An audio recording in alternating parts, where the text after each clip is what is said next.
Welcome to everyone from me. As said, I am an art historian at the University of Aberdeen, and it's my great pleasure to be speaking to you all this afternoon as we arrive into Advent period and in the lead up to Christmas to talk to you about this topic, O Holy Night, performing the Nativity in late medieval art.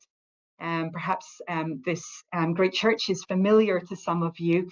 If you have journeyed to Umbria in Italy, it is indeed the great Basilica of San Francesco at Assisi. And so this afternoon I am taking us to late medieval Italy to look at the Nativity in light of Franciscan art and devotion, to help us think about where the idea of performing the Nativity, something that we're all so familiar with in our culture today, in schools, in churches, and as part of the celebrations at this time of year, about where this practice came from. So let us begin.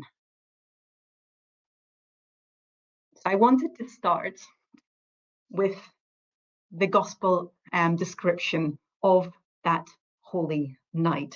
And it comes from the Gospel of St. Luke, chapter 2, and lines 6 to 11 and onwards, as you will see on screen. And it said, "And she brought forth her firstborn son, and wrapped him in swaddling clothes, and laid him in a manger, because there was no room for them in the inn. And there were in the same country shepherds abiding in the field, keeping watch over their flock by night. And lo, the angel of the Lord came upon them, and the glory of the Lord shone around them, and they were sore afraid. And the angel said unto them, Fear not, for behold, I bring you good tidings of great joy, which shall be to all people. For unto you is born this day in the city of David a Saviour, which is Christ the Lord." Now I'm going to continue with reading from this extract from the Gospel, but at first I want to look at the painting that I have set alongside this opening section, as it complements exactly what is written here by the evangelist. This moment of annunciation from the divine agent, from the angel, who appears in a cloud of light in a vision to the sleeping shepherds who are watching over their flock at night. It's a painting from the early 14th century, and it belongs to the Franciscan Church of Santa Croce in Florence. And what is so remarkable about this painting, and something that I really find so wonderful about it, as do many other art historians and visitors to the chapel in the Great Franciscan Church, is its depiction of a nighttime scene. There's a real attempt here to convey the fact that it was believed that this event, this revelation, happened at nighttime, and it would take the shepherds to where Jesus was born in the manger. So the artist Taddeo Gaddi, who was a pupil of the artist Giotto, a famous Italian artist of Florence, here has described in quite simple terms the two shepherds who have been startled awake and who are pointing upwards towards the angel to draw our attention to the glad tidings that are brought. Even the animals are being stirred from their slumber in the lower half of this great fresco painting to draw our attention to this rather strange and supernatural event. The Gospel continues and says, "And this shall be a sign unto you. You shall find the babe wrapped in swaddling clothes, lying in a manger." And suddenly there was with the angel a multitude of the heavenly host praising God and saying, "Glory to God in the highest, and on earth peace and goodwill toward men." And it came to pass, as the angels were gone away from them into heaven, the shepherds said one to another, "Let us now go even unto Bethlehem, and see this thing which has come to pass, which the Lord hath made known unto us." And they came with haste and found Mary and Joseph and the babe lying in a manger. Now this painting, a panel painting this time by Bartolo di Fredi, a Sienese painter, also from Italy, depicts the same moment, the next stage in the narrative from the Gospel of Luke, at the point when the shepherds have heeded the Annunciation from the angels, and you can still see that in the upper right of the painting, where an angel is annunciating to the shepherds who have been stirred awake, and the angel holds, in this case, an olive branch, a sign of peace, signaling to peace and goodwill to all people, that these shepherds are rubbing their eyes and beginning to waken, and their animals are being stirred again. And it's a very small image on screen here, depending on the size of your computer screen, but one of the shepherds is holding onto a set of bagpipes, which I found rather charming detail, particularly as we are beaming out from Scotland tonight. But the narrative of this panel continues down into the foreground of the painting, where we can see the Holy Family depicted in this rocky landscape. And two shepherds have come, the same ones who have received the revelation out on the hillside. They've come now round to adore the child, who they find swaddled and lying in a manger. He is there with his mother and father, and Mary and Joseph, and the ox and the ass, two of our animal friends who we typically expect to be represented at a nativity. The Holy Spirit is beaming down from the heavenly choir of angels up above in the form of golden rays and the holy dove. This is the Spirit. So in many ways, this can be conceived of as quite a strong Trinitarian image. However, unlike the previous painting that I showed you, which was a fresco painting and one that captured the atmospheric effects of being out on the hillside at nighttime, this time on this panel painting, completed using the egg tempera technique with gold leaf laid on rather lavishly, we can see that the sky is now flooded with golden light that is apt towards the representation of a divine revelation. So what we can see here is different artistic approaches towards representing the narrative of this moment. The gospel continues, and they had seen it. They made known abroad the saying which was told them concerning this child. All they heard it wondered, all they that heard it wondered at those things which were told them by the shepherds. But Mary kept all these things and pondered them in her heart. And the shepherds returned, glorifying and praising God for all the things that they had heard and seen as it was told unto them. So from this last few lines from chapter 2, we gain an insight into how Mary is feeling about this moment, that she keeps all of these important things within her heart as part of her special relationship with the newborn child, but also that the shepherds themselves will become a disseminator of these wonderful glad tidings. So they're going to take the special news and to spread it that the child has been born. Now, as I said, both of these artworks belong to the Franciscan context. And as I shall show you on the screen just coming up, that they in fact belonged, either still in situ in the case of the fresco painting, to the Basilica of Santa Croce in Florence, which you can see on the right hand of your screen, and complete with a Christmas market out front in its piazza. But the panel painting, which was part of a larger altarpiece, once belonged to the Chapel of the Annunciation in this Franciscan church in Montalcino. So here I selected a couple of examples of the representation of the Nativity that belong to a specific Franciscan context. And I do this as a prelude to the main artwork that I want to organize this talk around, namely this painting by Giotto, who I mentioned just earlier, late 13th, early 14th century artist from Florence, but who practiced in various locations across the Italian peninsula, but who is renowned for being a visualizer of Franciscan piety and of devotional practice, that he is often described as somebody who could give visual form to the very specific desires of the Franciscan order to represent Francis's ideals in following Christ's example of apostolic poverty. So in this fresco painting, which represents the institution of the crib at Greccio, we can see that it was painted in around about the late 13th century. And it's a very large-scale painting that depicts a special scene of the Nativity, but not quite what we saw in the previous examples. This time, the Nativity is being performed by Saint Francis and in, of course, the 13th century. So it is no longer about representing the actual nativity scene as we saw in the last two artworks, but now about a performance of this, something more recognizable to what we might do today. So in this scene, in the foreground of the painting, we can see this the saint here dressed in dalmatica as a deacon of the church, who is holding the Christ child, who is swaddled as described in the gospel, and he is lifting him very carefully, very tenderly from the manger.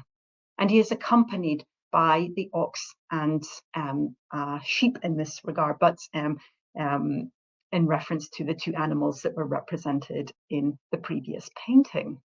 And in around the choir of the church, for this is beyond a physical structure that you can see dividing the painting, a very architectural structure known as a rood screen or choir screen, separating the nave of the church from the choir of the church. So we are into the choir, and we have a very special group of attendees, namely the friars who are celebrating the Mass, but also some male elites who have been given privileged access to this area and who are observing the performance of the Nativity, but also just peeking through the entrance into the choir through the rood screen. There are a group of women here looking into this space. Up above, you can see that there is a pulpit to the upper left, which a friar would climb into and then be able to preach to the laity who are in the nave beyond the choir screen, and that there's a painted crucifix, a large-scale painting in the shape of a cross that is balanced on the choir screen and held there by supports. So we are placed inside a church now, one recognizable to the late medieval period, and it is in this location where the Nativity is performed. It's a rather more unusual painting, but an important one in terms of positioning this important episode in Christ's life as part of Franciscan devotion. So alongside this scene from a larger fresco cycle, which I will just come to, we can also see a detail representing St. Francis himself, who was born in around 1181 or 1182 and who died in 1226. He was canonized a mere 2 years later, a very rapid process indeed. And St. Francis's life and his miracles are known to us through a number of hagiographical writings, of life writings by the brethren of the Franciscan order, including two important vita by a friar named Thomas of Celano, who was known to St. Francis and was one of the first apostles of Francis at the time. He was a member of the Franciscan order itself, once it was instituted in around about 1210 towards 1215. And he wrote two lives of St. Francis, and this biographical information that comes, a kind of form of hagiography, is what we can draw upon in order to understand how Francis viewed the Nativity itself. So I'm going to be drawing on Thomas of Celano's two lives of St. Francis to be able to understand the Nativity. We can also draw on a later life of St. Francis written by the General Master of the Franciscan order, St. Bonaventura, and this approved life was in 1269. So Francis's life has been written about a few times and revised over the course of the 13th century towards an officialized life that can inform the paintings that start to appear and to represent Francis and his life and miracles. So, as I said, the scene that we are focusing on for this talk, the institution of the crib at Greccio, belongs to the upper church of San Francesco Assisi, which was the church you could see on the title slide at the beginning. And this is a view down the upper church of the great church towards the main altar, to the east end and the choir. And as we can see, it's a very large space, a very lofty place that evidences Italian Gothic architecture. And along its walls, leading up towards the high altar, we can see a series of fresco paintings, large-scale paintings that were available for view to the laity who could come into this part of the church.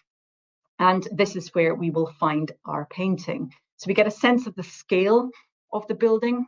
And when we turn around to look at the entrance of the church, we can see our painting. They're tucked into the corner alongside another series of scenes from Francis's life.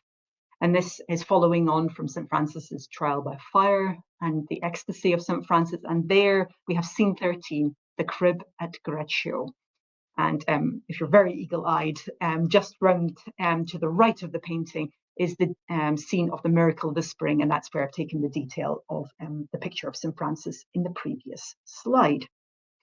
So here we start to get a bit of context. Where was this important scene placed? And was it visible to many people? Well, the answer is yes. This is where the laity could come in, of people of non-Franciscans.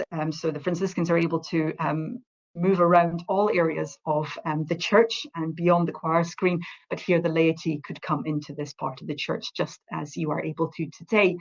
And so this scene is visible to all, which is important given it's such an accessible and important episode. Now, St. Francis held a very particular devotion towards Christ. He was revered as a saint who could be conceived of as a second Christus, an alter Christus, because he so revered the way that Christ conducted his life. He aspired to the idea of apostolic poverty, to truly following the way of Jesus and the apostles in the Holy Land. So this was an important practice that he would want to emulate Christ in his life, but also to show devotion towards the different episodes in Christ's life. And what the Nativity really offered was an opportunity to insert Francis into that narrative. So Francis spent a lot of time moving around the countryside of Italy, and particularly in Umbria and Tuscany. And his mission before the Franciscan order was given its official rule and as a way of life was to preach out on the streets and to live a begging life, hence why they're called mendicant orders, and mendicare is to beg. And they went about repairing churches to bring the church back into the service of the people. And he spent a lot of time in contemplation in various places, not just in Assisi, but also in this place here, the Fonte Colomba Hermitage in Rieti near Rome. And St. Francis spent time here before Christmas in 1223. And this was just after securing a papal bull in Rome that would approve the Franciscan way of life. And on screen here, we can see the building of the Hermitage, but on the left-hand side is the Magdalene Chapel in which Francis prayed. And if you're able just to see that there are two contemplative images of Mary Magdalene on either side of the vaulted ceiling. One of the saint in her hirsute guise when she was in the wilderness atoning for her sins. So she looks like she's wearing almost like a hirsute because her hair's grown all over her body and she's being lifted to angels into heaven. And on the left-hand side, you can see her in more her traditional biblical guise. And this would have been very meaningful to Francis to be praying in this particular chapel because he also held a very particular devotion to Mary Magdalene as somebody who was also close to Christ. So this is all very appropriate to Francis. Now, while he was in Rieti, in this area, in the Holy Valley of Rieti, he met with the Lord of Greccio, Giovanni Vellita, who was a follower of Francis himself as a secular man, but who was inspired by the poverello, the poor man, and wished and aspired to follow his way. And it was there that Francis decided that he wished to celebrate the Nativity of Christ, but to do it in a very imaginative way through a performance. As recounted in the life of Francis by Thomas of Celano, it said, if you want to celebrate the feast of the Lord at Greccio, hurry and diligently prepare what I tell you, for I wish to recall to memory the little child who was born in Bethlehem. I want to set before our bodily eyes the hardships of his infant needs, how he lay in the manger, how with an ox and ass standing by, he lay upon the hay. So as he says, it's with his bodily eyes he wants to see this. And it tells us that what he wants to put on is a reenactment of the Nativity. And he's identifying the key components that are drawn from the gospel that will need to be there to do this successfully. Also from Celano's life, he writes, winding up the mountain, the procession wended its way towards the spot where, between a great ox and a little donkey, the crib was set up. Under the great trees, it was as light as day, and from rock to rock, the echo reverberated the chanting of the friars, mingled with the pious refrains of the crowd. Now on screen you can see the image of Greccio near Rieti, and so near the hermitage of the Colomba, the Fonte Colomba, and that it is up a very rocky hillside here and described as a mountain.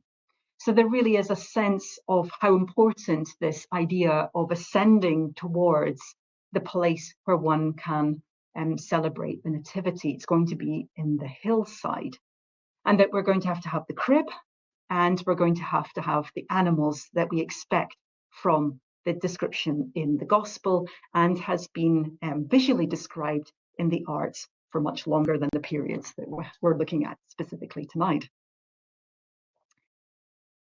It also tells us that it was illuminated by torches because it was as light as day. So there's a great sense of illumination, even though it's going to be happening in the evening. And there's a lot of singing happening. And this is important as part of dramatic performance, that the scene is going to be enlivened by participation for the benefit of all of the community. So there's real sense of community performance coming through from this description, not just from the friars who are here singing. And I show you just a wonderful detail that's taken from Giotto's painting in Assisi in the upper church from the institution of the crib at Greccio. And he is a Franciscan friar giving full voice here and full expression here to his singing. But it's mingled, as it says, with the pious refrains of the crowd, because everyone from the area was invited to come. So this is important, that it is a sense of participation.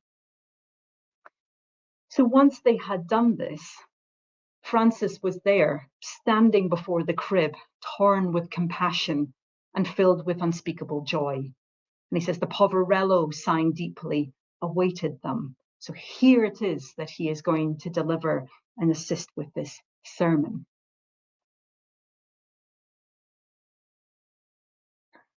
Okay.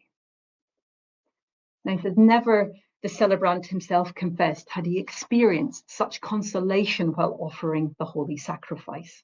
Vested in the dalmatic, Francis assisted as deacon.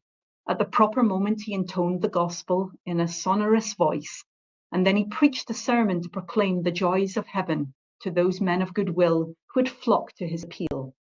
In words honey sweet, he spoke of the poor king, who 12 centuries before, on such a night, was born in the little town of Bethlehem, calling him either Jesus or the Babe of Bethlehem, and pronouncing the word Bethlehem like a bleating lamb. And whenever one of these divine names occurred in his sermon, he would pass his tongue over his lips that he might longer taste their sweetness. Now, it's very evocative language that comes from this Vita of Celano, of just how Francis was moved by this experience and how he stressed the vulnerability of the infant, how sweet and tender a moment it was. And it's this distillation of this moment that is most important to his experience of performing this nativity, but equally how it's going to be transferred into the visual arts. On screen, you can see an extract from the later life of Francis, from Bonaventura. And I've isolated and translated into English the key things. And as you can see, they're transferring over the different lives. So it's important here that the same things are mentioned, that it's going to be a nativity scene. There will be actual hay. There'll be an ox and a donkey.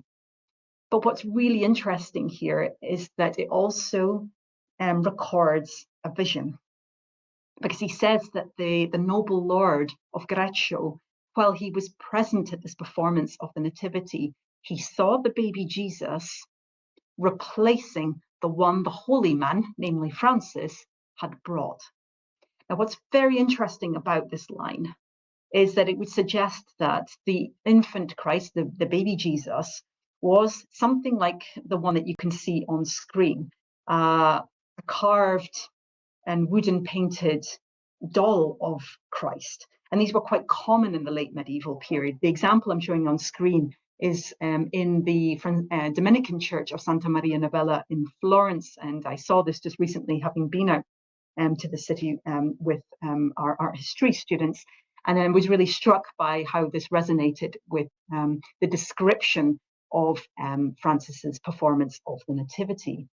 But what the vision is being described is that this replica doll infant suddenly becomes the living, breathing Christ child itself. So we are seeing this moment, this special moment, actually being about a divine revelation itself. So there's a real feeling of proper dramatic reenactment that leads to a sense of vision. And what Francis was trying to capture, and is being captured also in the visual arts, is that tender relationship between the baby Jesus and his mother, which was alluded to in the Luke, well, not even alluded, it was described by the Gospel of St. Luke, where Mary kept all these things in her heart. And I'm showing on screen here on the left a detail from another painting by Giotto, which you will see just in a moment, where the swaddled baby Jesus is being held very tenderly by his mother Mary and helped by a midwife who is represented here. And we can just see the heads of the ox and the ass.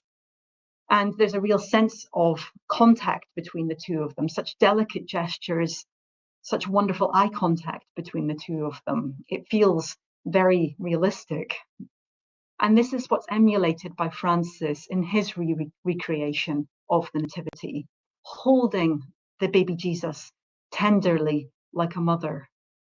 And it's this affectiveness that he wished to achieve through this performance, to emulate the experience of Mary and bring it into his own time, for his own sake and for the sake of others.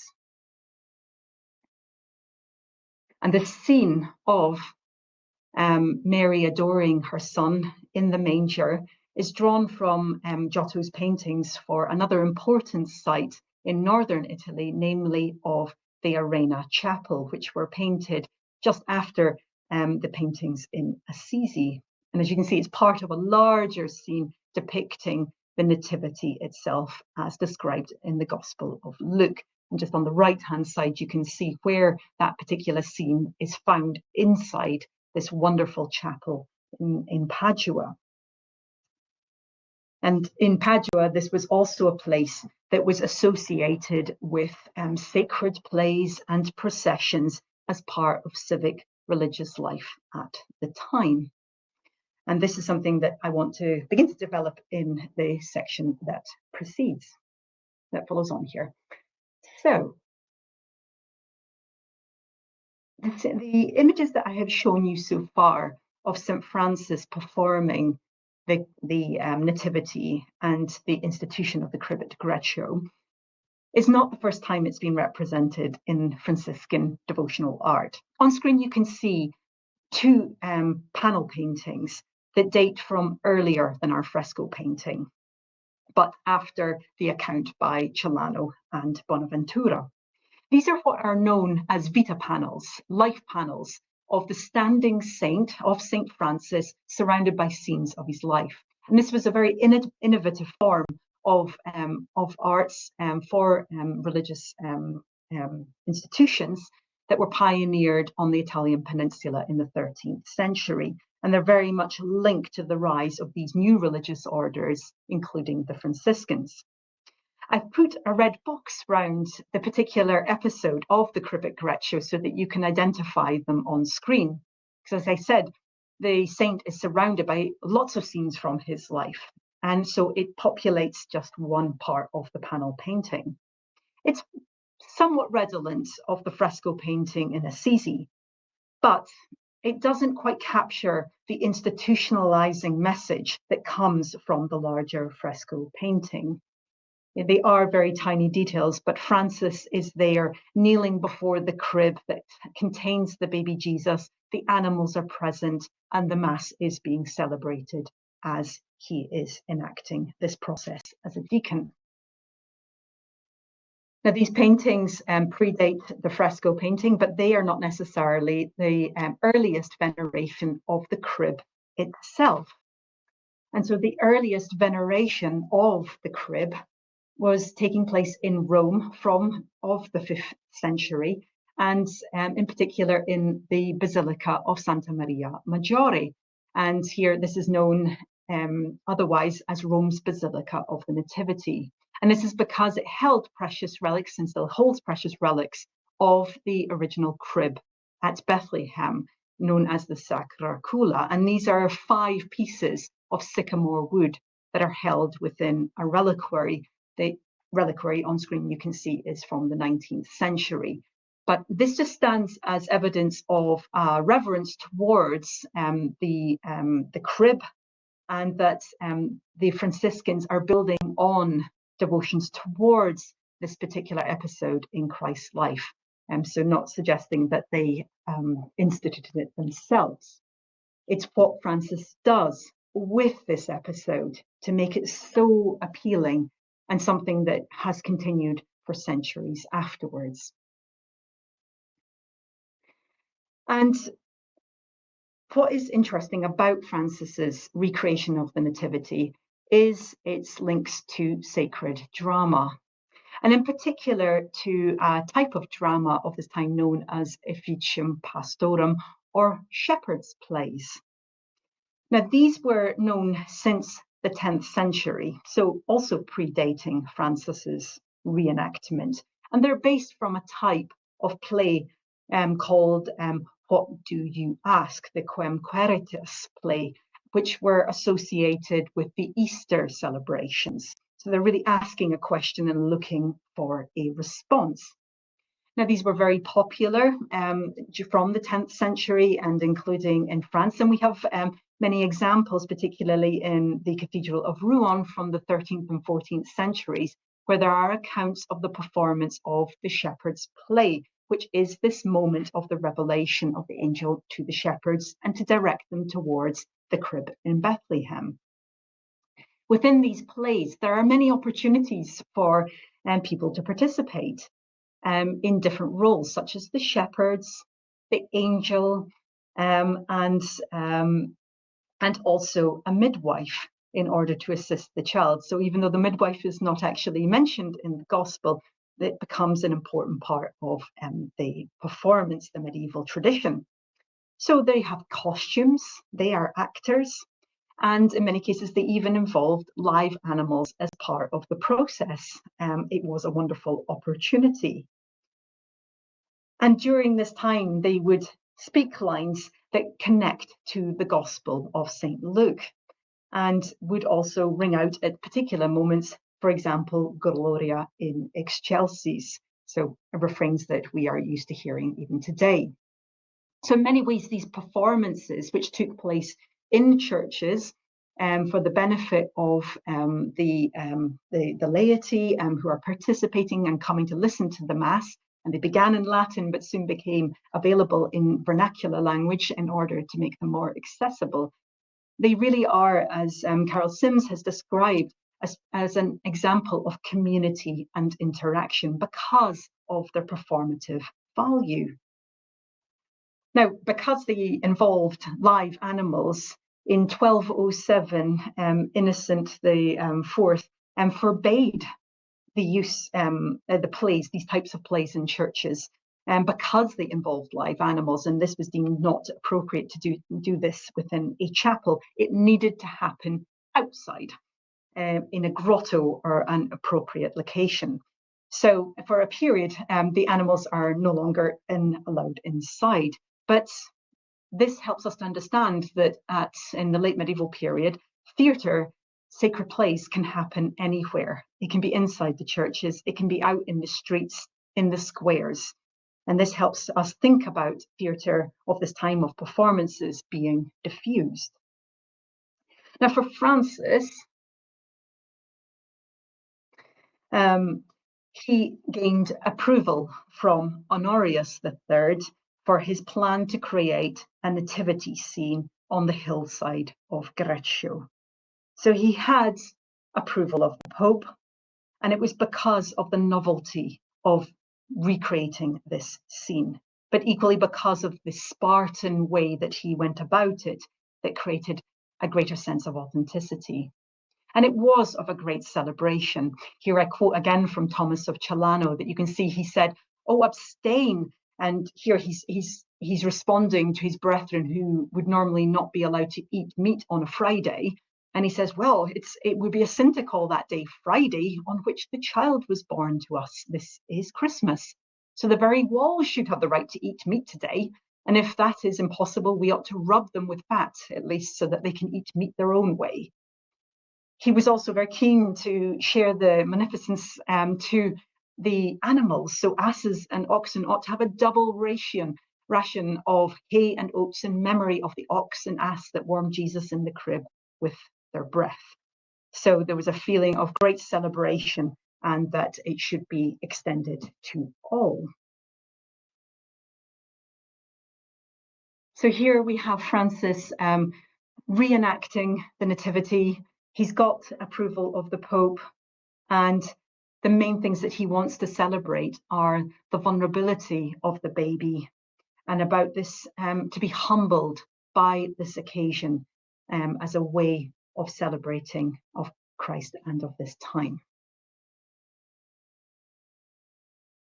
And he said, "I should like," said he to his friend, "to celebrate the coming feast of the Saviour with you. And I should like to commemorate his birth at Bethlehem in a way to bring before me as perfectly as possible the sufferings and discomforts he endured from infancy for our salvation. That is why I want you to set up a real manger on this mountain spot with hay, and to bring in an ox and an ass. Those kept the infant Jesus company."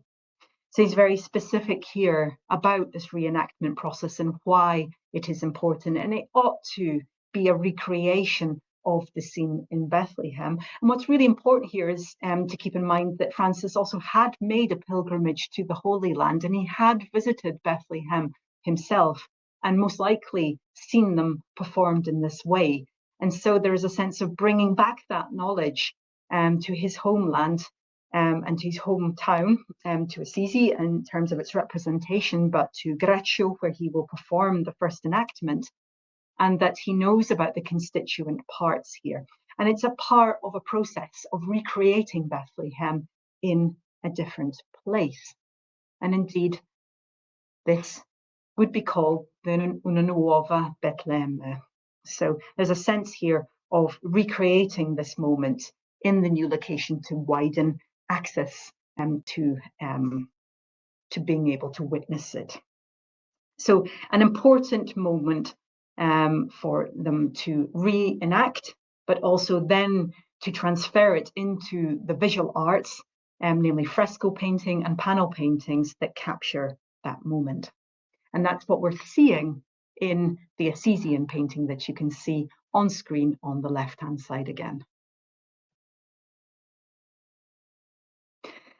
Now, I have drawn your attention to the use of props within this performance of the Nativity by Francis, not only live animals and real hay, but also potentially a carved doll of the baby Jesus that was would become subject to a vision for the Lord of Greccio. But this really does give us some insight into the actual process of performing mystery plays at this time and the ways in which the visual arts can capture some of these more practical matters. So I want to come to a 15th century painting to help us out a little bit with seeing some of the performative elements, the artificiality of some of these moments that we can see from Christ's life. And on screen you can see a painting of the Annunciation and the Nativity by the Italian painter Francesco del Cossa, and it's from the 1470s. But what I really like about this painting, and I've always found fascinating, is the fact that it is calling out the fact that it's based on plays and on performance.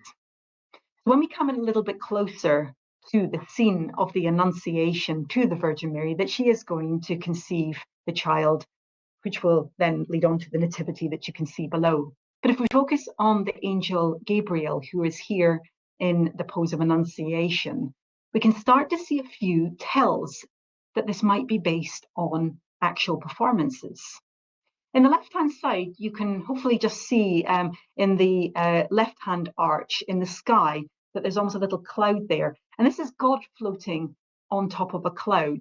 And he's sending down the Holy Spirit towards Mary as part of this Annunciation. So he's sort of just hanging there in the sky.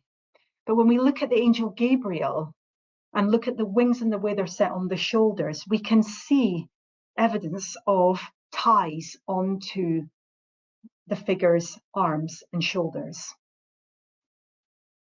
Are the wings real, or are they props of the stage? And when we come in even closer to the angel's halo, and we can see that it's actually being held on by a headpiece that is neatly placed around the angel's head and almost hidden by its very artful styling of Gabriel's hair. But it is a halo that has been placed onto the head of the actor who is playing Gabriel. And this really just gives these small tells of, as I said, the performative culture of this time in the 14th and 15th centuries. And we can map this on to other accounts of the stage machinery that were being pioneered in the 15th century and in earlier cases with stage props that were around these plays that were performed. This is heavenly machinery that you can see on screen for the Annunciation play performed at San Felice in Piazza in Florence. And what I'm really just keen to show here is the reconstruction on the right-hand side of a design that was created by Filippo Brunelleschi, the man that was responsible for the great Duomo of the Cathedral of Florence. And you can see how it is a very complex machinery that is going to carry actors as angels down from the heavens into the top of the choir screen.